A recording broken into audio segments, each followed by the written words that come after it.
Cathy's going to talk to us about the realities of work benefits and unjust systems. So I'll let her speak now.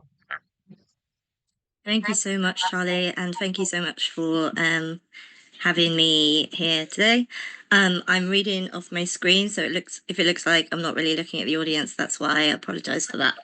And I really hope that the subtitles are sorted soon, but I have sent the transcript of what I'm going to say.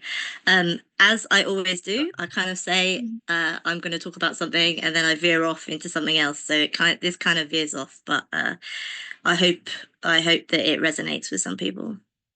I'm really honoured to be here among fellow Crips and disabled people, if you don't like that term, and really grateful for the work that Crips Against Cuts and DPAC are doing. So as Charlie said, I'm a disabled writer and author, and my first book actually came out this week. If you can see it, this is my, oh no, maybe you can't see it. This is my book cover. Anyway, it's called How to Be Disabled and Proud, or at least kind of sort of okay with it. And while I'm incredibly proud of the book, it feels like a bit of a strange time for it to be coming out. It's a children's book about disability pride, which feels strangely apt and also incredibly sad at a time when our government is determined to destroy any sense of pride we feel. I was going to write this as like a formal speech, but at 4 a.m. this morning, I suddenly woke up and thought differently. And I don't know if you can call what follows a poem. I never was one to listen to rules, but whatever you call it, I hope it resonates. There's a letter on the doormat, an unmistakable brown envelope. I try not to look at it. Maybe if I don't acknowledge it, it's not really there. Trying to be helpful, my daughter brings it to me, and I'm forced to face it head on.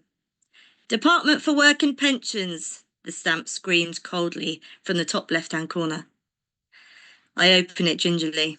Maybe if my fingers are gentle, the words inside will be too. Immediately I scan the text. Renewal jumps out. Okay, could be worse. Whose turn is it this time? I look back and see my other daughter's name at the top. I sigh. Ah. My daughter that was repeatedly denied disability benefits for the first 6 years of her life. The vague reason always being she's not disabled enough. Not disabled enough? I remember asking myself in the summer of 2020, when she was 2.5 years old and still relying on me to break my back carrying her everywhere because she couldn't yet walk. Not disabled enough? I asked myself again in 2022, when at 4 years old she still couldn't get out of bed safely on her own. Not disabled enough, I asked myself for 6 years, as I watched her experience almost exactly the same barriers as her older sister had 3 years prior, and indeed as I had 30 years prior to that.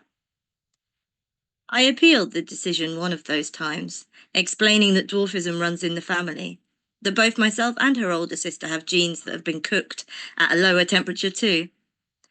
I'm no good at general knowledge, but on achondroplasia dwarfism, I might dare to consider myself a bit of an expert.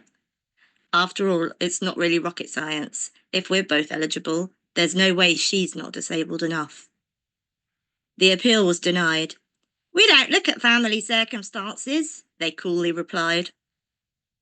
I wondered what was going through the mind of the person that wrote that. Could they understand how humiliating it was to be told your child doesn't deserve the support they need? What the potential consequences were?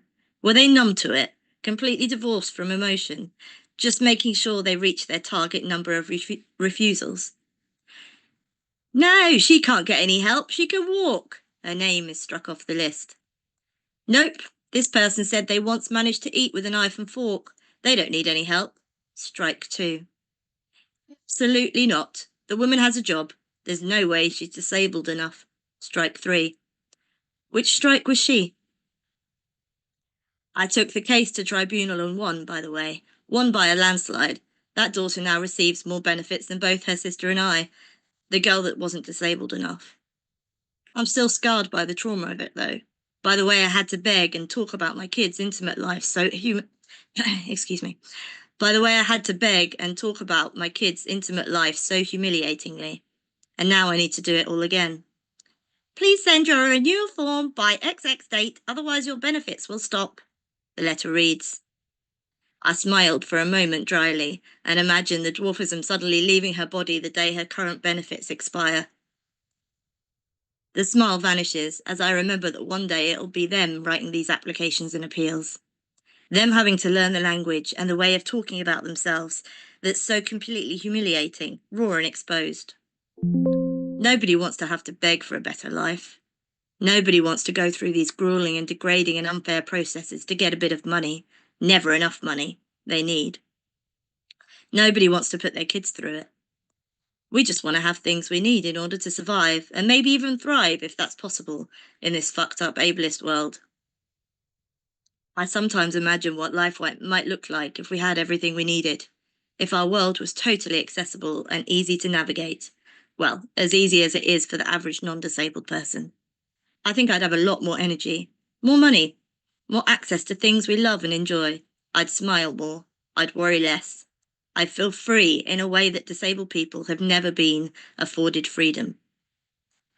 That's all we want at the end of the day, isn't it? Freedom. And the only thing standing in the way of that is our disgusting benefit system and the callous people that govern it. Thank you so much for listening.